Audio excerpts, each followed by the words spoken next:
Scorpio, this is for you. March 24, 2026 sa mga Scorpio. Ito ay past and new connection nyo guys sa inyong love reading. Okay, love reading ito sa inyong past and new or paparating na person sa inyong buhay. So, tingnan muna natin ang inyong past, Scorpio. Okay. Unconditional love is here sa inyong past. Maaring nagtapos man to, matatapos na is andito yung inyong eternal na pagtingin sa tao na to. Maaring mahal nyo ang person na to, Scorpio. Kahit sabihin natin, tapos na o magtatapos pa lang. Tingnan natin kung ito ay kung ano nangyari sa inyong relasyon sa past, guys. At kung hindi pa to nangyari sa inyo at ganito ang inyong condition sa inyong ka-connection is, ingatan ninyo at pakiramdaman ng inyong connection. Okay. Scorpio, tignan natin to. Nandito ang Ace of Pentacles. May mga opportunity na paparating sa inyo, guys. Opportunity. Okay, sa inyong past, free yourself is here. You don't need to be control of everything for love relationship to successful. Okay. So, hindi mo kailangan kontrolin ng yung ang condition na to o ang connection na to na kailangan mo itong i-revive o kaya ay i-grow pa kung talagang hindi na pwede is hindi na pwede. Andito ang free yourself. Okay, palayain mo ang iyong sarili dito sa kung ito ay unhealthy na o hindi na okay na relasyon is palayain mo ang iyong sarili, Scorpio. So, ikaw ay andun sa meron kang unconditional love sa tao na to. Maaring maghihiwalay o naghiwalay na kayo is andun pa din yung iyong love sa tao na to. Marami ka kasing ininvest na emotion dito. Okay, tingnan natin to free yourself. So, ito ay 3 of Cups. Andito ang temptation o devil. At andito ang Ace of Wands. So, ito ay third party. Guys, maaaring kayo ay kasal or kinakasama mo to, but hindi kayo makaalis sa relasyon. Something na yung mga bagong mga papating sa sarili mo is hindi mo madampot-dampot o hindi mo ma-accept o hindi mo mag-grab sapagkat andito yung mga istorbo. Okay, kaya andito ang free yourself. Hindi mo kailangang i-push pa ang relasyon na to kung toxic na or hindi na healthy. Sapagkat mayroong dayaan na dito. Merong nagtataksil, Scorpio. Okay? May nagtataksil dito. Yung mga magagandang opportunity sana na paparting sa'yo ay hindi mo mag-grab. Pag natatapos na lang at lumilipas na lang is nawawala na ng pag-asa. Okay. So, hindi mo kailangan tong i-control para masabi lang na successful ang inyong pagsasama. Okay, ito ay past mong relationship o past mong nakarelasyon. Message sa'yo ng tao na to, guys. Scorpio, I can't stop thinking about you, okay? So, iniisip-isip ka pa rin ng tao na to, pagamat kayo ay maybe hiwalay na.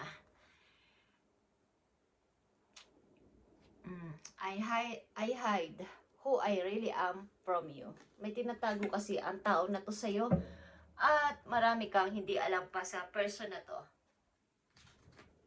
So, titignan natin ang paparating sa iyong tao o kakoneksyon mo na sa kasalukuyan, Scorpio. Paparating sa iyong tao o kakoneksyon mo na sa inyong kasalukuyan, guys. So, kayo ay maaaring andun pa sa, kung kayo kakahiwalay pa lang is, andito yung pag-iisip-isip pa. Maaaring kayo ay kasal or kinakasama nyo na to o nakasama nyo na sa bahay but mayroong third party. Okay.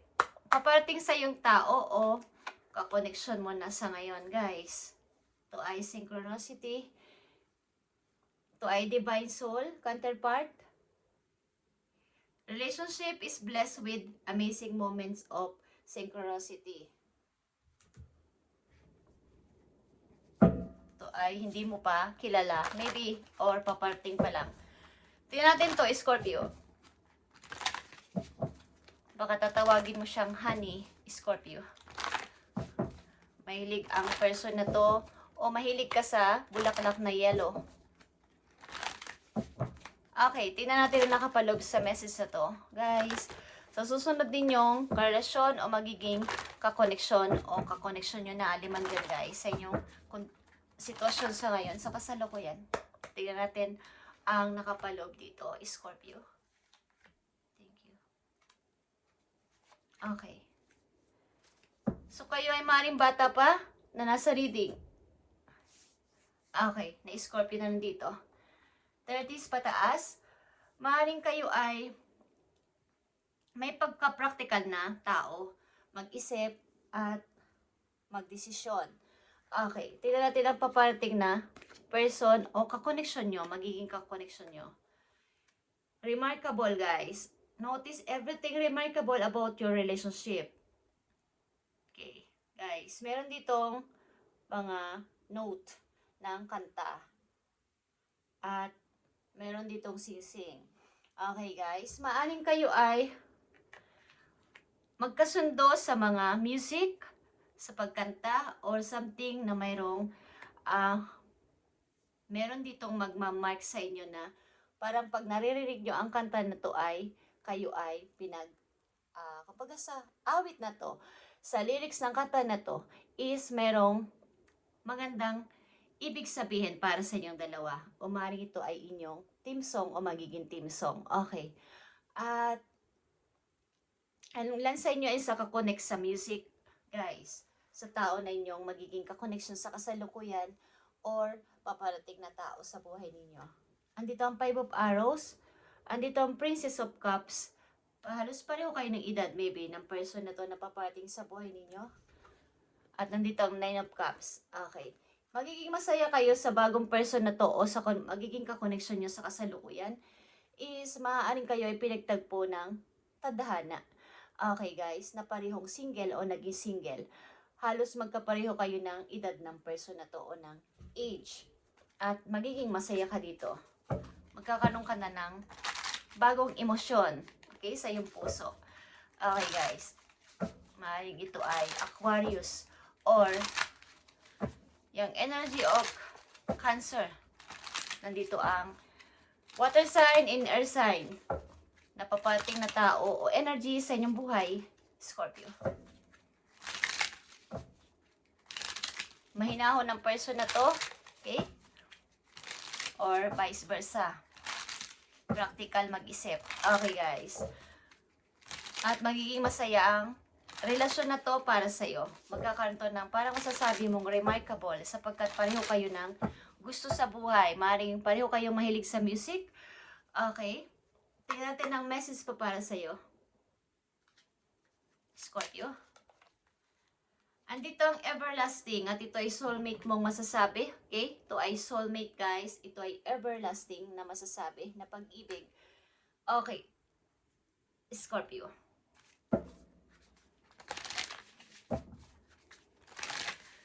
At dahil nga soulmate ito is halos magkapareho kayo ng gusto sa buhay para kayong okay, ito ay soul connected. Okay.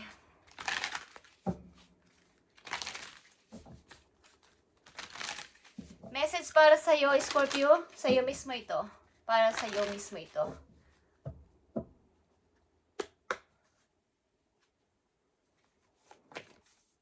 Reflect your priorities, guys. Yung mga priorities mo sa kasalukuyan is ito ang inyong pagbigyan ng attention sa ngayon o bigyan ng focus yung priorities nyo, yung pinakamahalaga lang. Okay guys, yung mahalagang mahalaga lang sa kasalukuyan, yung maging ma-practical na o maging practical sa buhay sa kasalukuyan. Okay? Dati kasi siguro is hindi nyo binibigyan to ng attention. Kung ano-ano na lang ang pwedeng gawin, isasasayang lang inyong oras at ang inyong energy sa mga unang-una nyong mga taon sa buhay. okay, mga nakaraan yung taon is nasayang lang dahil hindi naman mga mahahalaga yung mga inuuna ninyo. Okay, this time is reflect your priorities, Scorpio. Magbigay ng balance sa inyong private life, sa inyong trabaho, sa inyong karelasyon, at sa pamilya kung meron. Okay, tingnan natin, Scorpio, ang message pa para sa'yo, March 24, 2026. Ito ay Four of Swords, guys. Spend time in nature, listening for guidance from your angels and your own inner voice, because overanalyzing the situation won't provide the answers you're seeking. Consider taking a vacation or a small break to help you rejuvenate and become clear what your next step should be. Meditation can be very helpful. Okay. So kayo ay magbigay ng time kahit paminsan-minsan sa inyong sarili na lumabas-labas, mag-enjoy sa nature, makinig ng mga nakaka-peace ng isip na mga kanta. Guys, yung gusto ninyo na marinig ng mga music. May kinalaman kayo sa music, guys. Okay, promise. May kinalaman ng inyong sitwasyon sa ngayon sa music. So kayo ay makinig ng music, guys. At maaaring ang tao na papating sa buhay nyo, andyan na sa inyong buhay, ay pareho kayo ng gusto na mahilig kayo sa music. Okay. Kung kayo ay pwedeng mag-take ng vacation, is gawin nyo. At makaka-help ito sa iyo para ibalik ang inyong energy, rejuvenate, and become clear para sa inyong iisipin sa next step. Okay? Something na may mga bago kayong gagawin sa buhay, Scorpio, at kailangan ng energy, kailangan ng clear ang utak nyo para makapag-desisyon. Okay, maaring sa mga nakaraan yung taon, kung ito ay tapos na pag-ibig, is bigyan nyo na ng freedom ang inyong sarili. Huwag nyo ipagpilitan ang isang relasyon na kayo ay niloko na at wala nang patutunguhan. Okay, you can. Huwag mong i-control everything for love relationship to be successful. Para lang ito'y maging successful na masasabi at tama sa paningin ng iba. Pero sa iyong puso, ikaw ay nagsasuffer. Okay. So may paparating na magandang merong unconditional love na tao sa buhay mo. At magiging masaya ka dito. Babalik ulit ang kaligayahan dyan sa puso mo. Okay? So last message for you, Scorpio, para sa iyong career. Ito ay the reveal. Consider being a system buster, entrepreneur, or teaching a better way. Okay, kayo ay maaaring pwedeng maging negosyante, guys. At huwag mong limitahan ang iyong paniniwala about sa pagpaparami ng pera. Nakakapag-block ito ng iyong pagdami ng pera kung inaakala mo na ikaw ay hindi magaling, hindi maayos, at walang kakayanan magnegosyo is, kumbaga, huwag nyo limitahan. Your trailblazer destined to pave the way to future generation. Okay. Pag-aralan mong ikaw ay magtiwala ulit sa iyong kakayanan, Scorpio, at kaya mo to. Okay. Huwag mong limitahan ang mga dumarating na mga bago mong gagawin sa buhay. Kung gusto nyong mag-try ng mga bukod sa inyong trabaho, mag-try ng kung ano-ano is pwede naman. Okay? Nililimitahan mo kasi ang baga, ito na yung paniniwala ko, ito na. So, dito na ako. Hindi na ako mag-i-step. So, kailangan mo nga ditong pahipahinga, magbigay ng time at energy, balik ang energy sa iyong sarili at para makapag-isip ka sa iyong next step. Okay? Taking vacation or small break to help you rejuvenate and become clear and what your next step should be. Okay, yan ang message sa iyo ngayon. March 24, 2026. Okay, Scorpio, thank you and God bless. At sana ay pakawalan mo na ang iyong sarili sa isang relasyon na hindi naman na pwedeng mag-grow pa sapagkat may panloloko. Okay? So may darating na bagong taong masasabi mong may pag-ibig talaga sa puso at pareho kayo ng vision. Ito ay masasabi mong soulmate. Okay, pareho kayo ng gusto at mga ayaw sa buhay. Okay guys, thank you and God bless you, Scorpio.